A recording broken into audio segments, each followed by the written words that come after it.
네, 오늘 뉴스 더보기 시간에는 선교한국 상임위원장인 이대행 선교사님과 함께 청년 선교의 현황과 올해 30주년을 맞이한 선교한국에 대한 말씀 나누겠습니다. 선교사님 안녕하십니까? 안녕하세요. 네, 반갑습니다. 자, 선교한국이 이제 올해로 30주년을 맞이했는데요. 청년 사역에 앞장서온 이 선교한국 소개를 좀 해주시죠. 어떤 단체입니까? 네, 선교한국은 1988년에 청년 선교 동원을 위해서 시작된 연합 운동입니다. 1988년 당시에 17개 단체가 연합을 했는데요. 2018년 현재 41개 청년 대학생 선교운동을 하는 캠퍼스 선교단체, 또 해외 선교사를 파송하는 파송 선교단체, 그리고 또 지역교회가 연합해서 일들을 섬기고 있습니다. 선교한국은 사실 대표적 사역으로는 선교한국 대회를 들 수가 있는데요. 선교한국 대회뿐만 아니라 기도합재운동, 또 선교 지역교회가 선교에 참여할 수 있는 다양한 컨텐츠를 개발하는 그런 선교 교육훈련, 또 세미나 이런 일들을 감당해 오고 있었습니다. 네, 말씀해 주신 것처럼 선교한국이 다양한 청년 사역을 해오고 있는데요.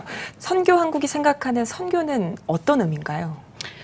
선교한국이 생각하는 선교는 일반적으로 선교하면은 선교사로 나가는 것만 생각을 하고 있는데, 선교한국의 가장 중요한 모토 중에 하나는 세계를 품은 그리스도인이라는 개념입니다.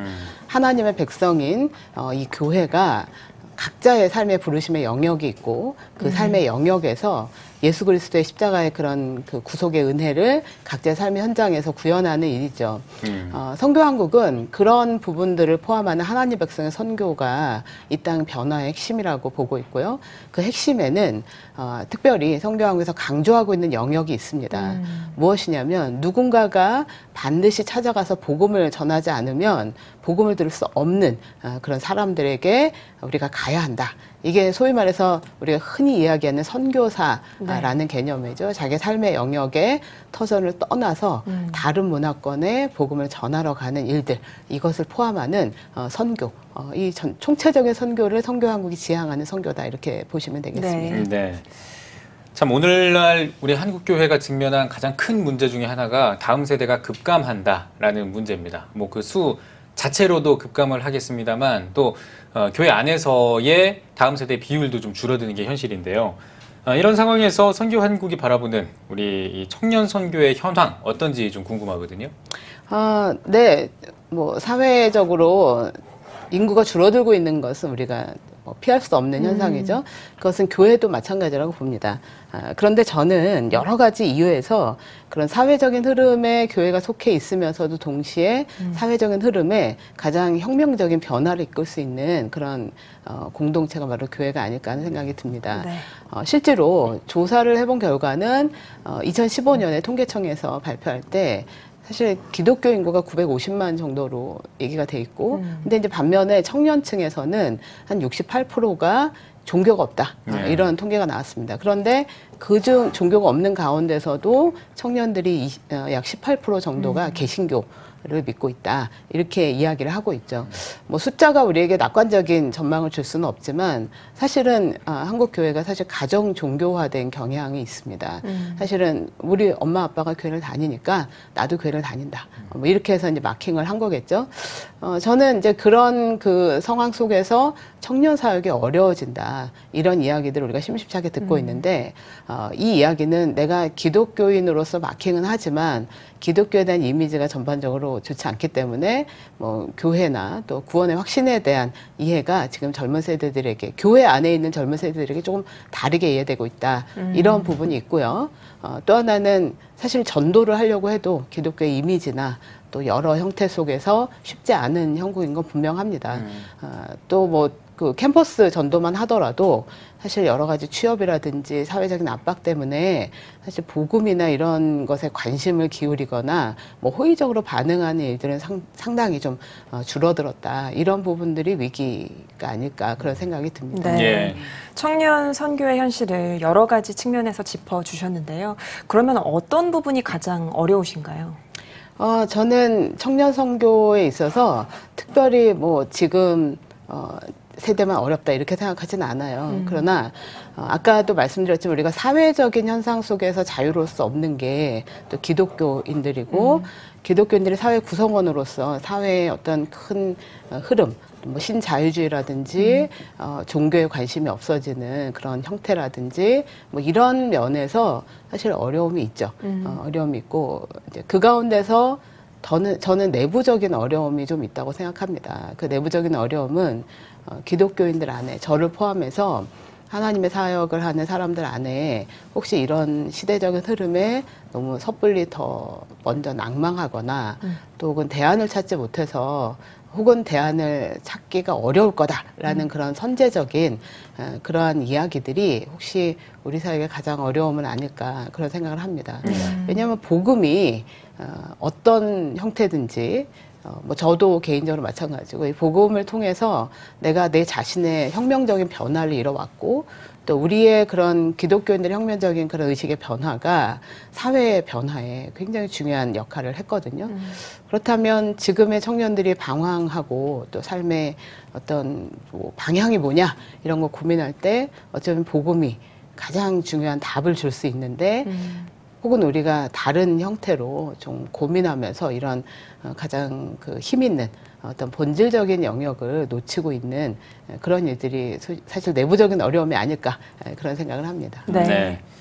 자, 청년 선교 사역의 문제점 뭐 이런 것들 짚어주셨는데요. 그렇다면 이제 좀 대안을 듣고 싶습니다. 이 청년 선교 사역을 위한 선교 한국의 대안은 어떤 게 있나요? 뭐 저희가 딱히 무슨 문제를 해결할 수 있는 그러한 사람이라고 생각하진 않아요. 그렇지만 좀 전에 말씀드린 것처럼 우리가 복음의 본질에 가장 적합하게 우리 자신의 삶을 돌아보고 또 그 삶의 방향에 따라서 우리 자신을 들여진다면 사실은 우리 기독교 역사가 이야기했던 것처럼 대안을 만들어갈 수 있지 않을까 그런 생각을 일차적으로 하고요.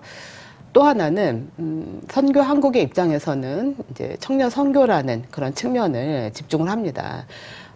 약 30여 년 전에는 우리 선배들이 선교에 대해서 나아갈 때 사실 앞에 아무것도 없었거든요. 그래서 다 개척자로 나갔죠. 그래서 시행착오도 굉장히 많았고 또 그런 상황들이 있었습니다. 그러나 지금 이런 여러 가지 어려움 속에서 한 가지의 긍정적인 전망은 이미 30여 년 동안의 많은 경험을 쌓은 선배들이 있고 그 선배들을 통해서 우리 후배들이 잘 견인될 수 있는 그런 환경에 지금 우리가 있다. 그래서 선교한국의 대안은 그렇습니다. 복음을 본질적으로 본인이 한 개인이 그런 믿음으로 나아가는 일들의 전제를 가지고 그 믿음에 더해서 우리의 선배들이 쌓은 노하우가 또 그 후배들이 잘 나아갈 수 있는 길을 만드는 것 이것이 선교한국이 좀 집중하고 있는 전략이다 이렇게 생각하시면 되겠습니다. 네. 이제는 좀 다른 이야기를 해보려고 하는데요. 선교한국 대회가 30주년을 맞았습니다. 올 8월에도 또 선교한국 대회를 준비하고 있는데 이번 대회 자세한 일정이라든지 주제 소개해 주시면 좋겠습니다.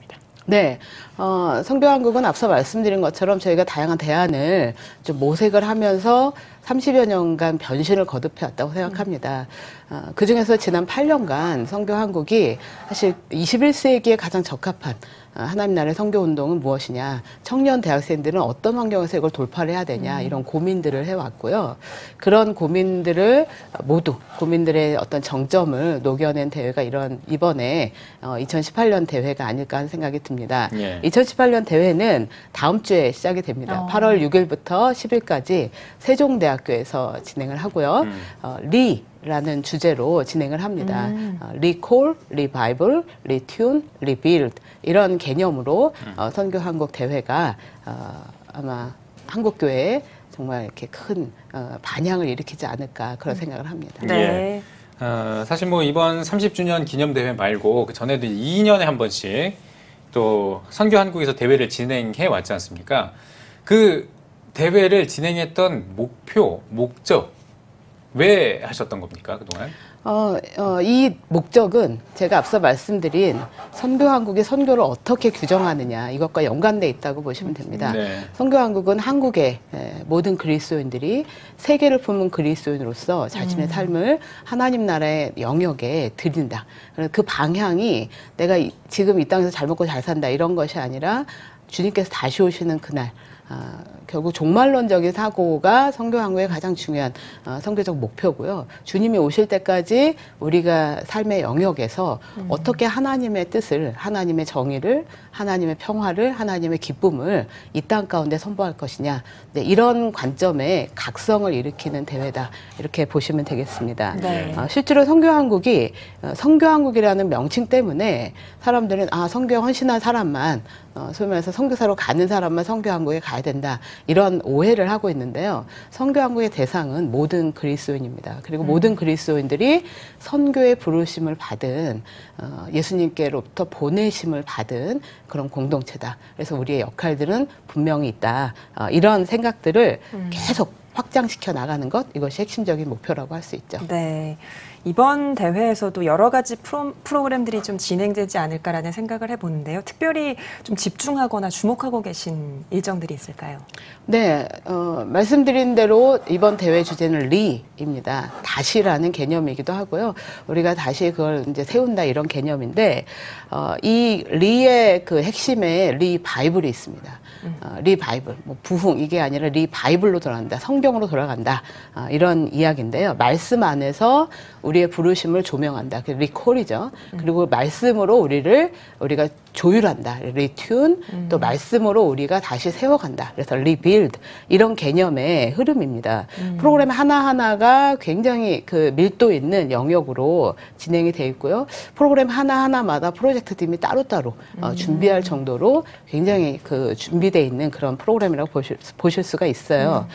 리바이블이 핵심이라고 말씀을 드렸는데, 리바이블을 위해서 저희가 이번에 23명의 선교학자, 또 조직신학자, 선교사, 목회자들이 일종의 성경 강해를 진행을 합니다. 그래서 그걸 저희가 미셔널 바이블이라고 명칭을 했는데, 이건 처음 시도되는 프로그램이에요. 그리고 선교한국이 말씀 안에서 우리의 삶을 조명한다, 말씀 안에서 우리의 방향을 조명한다, 우리의 선교적 사명을 조명한다, 이런 개념에서 한국교회의 이 말씀으로 돌아가는, 그리고 말씀으로 우리를 조명하는 그러한 반향을 일으킬 거다, 이런 생각을 합니다. 성경적 관점의 선교 도전, 이것이 이루어지고요.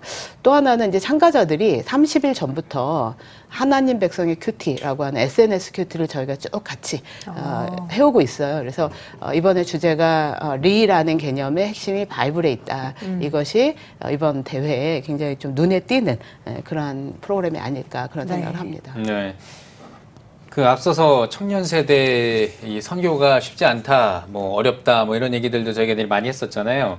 이런 가운데 한국 교회가 우리 청년들을, 이 청년 세대를 위한 선교를 할 수 있는 어떤 방법, 뭐 어떤 참고할 만한 방법이 있다면 우리 선교 한국이 무언가 좀 조언을 해준다든지 이런 식으로 하면 어떨까, 이렇게 한번 이야기를 해줄 수 있는 게 있다면 어떤 방법이 있을까요? 네.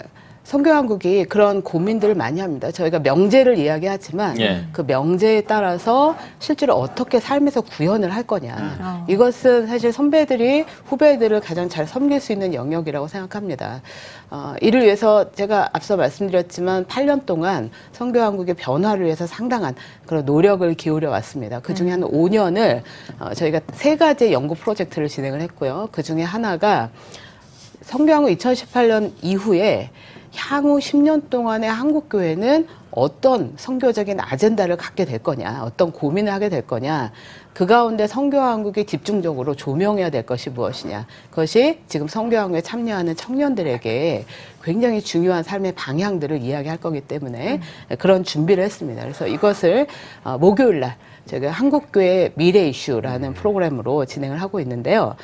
이 일을 위해서 약 100페이지 정도의 페이퍼가 나올 예정이고, 실질적으로 어떤 방향에서 어떤 일들로 우리가 나아갈 거냐, 이런 로드맵을 실제로 저희가 많이 다루게 됩니다. 물론 한 80분 정도 진행을 하기 때문에 모든 걸 다 다룰 수는 없지만 큰 설계를 하게 되고요. 약 100페이지 정도의 페이퍼를 통해서 구체적인 내용들이 제시가 되고, 또 그것을 선교한국의 다양한 리더들이나 청년들이 모여서 함께 디스커션하고, 또 그 가운데 각각의 그 은사에 따라서 이것을 어떻게 그 로드매핑 할 거냐, 어떻게 그것을 하나하나 만들어 갈 거냐, 이런 일들이 향후 5년에서 10년간 지속될 것이라고 생각하고, 그게 저희가 청년들을 섬기는 그러한 저희의 그 노력이었다, 이렇게 생각을 합니다. 네.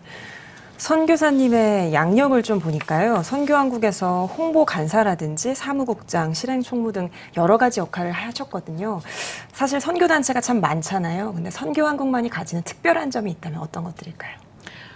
선교한국만이 가진 특별한 점이 있다면 첫 번째는 연합이라는 가치로 모여진 그런 그룹이라고 봅니다. 사실 선교는 혼자 할 수 있는 게 아니거든요. 그래서 선교한국이 88년에 시작할 때 연합 선교대회라고 하는 것은 당시에 한국 교회에도 큰 반향을 일으켰어요. 그래서 그 이후에 사실은 이제 많은 연합 운동체들이 활성화되기 시작을 했죠. 그래서 선교한국의 중요한 가치는 연합이었다라고 보고요. 그 연합을 통해서 우리가 어떤 태도로 섬기느냐, 이제 이게 저희의 핵심적인 가치였습니다. 그래서 섬김. 그러니까 연합을 하는 그룹들이 우리의 연합의 주도권을 또 우리의 그런 우리가 이제 연합하는 것에 대해서 우선순위로 우리가 차지하겠다라는 게 아니라 이것을 통해서 모두가 같이 공유한다. 이제 이런 섬김의 정신이 굉장히 중요한 가치였다고 봅니다. 저는 이제 말씀하신 대로 대학을 졸업하고 지금까지 한 27년간 선교한국에서 사역을 했는데요.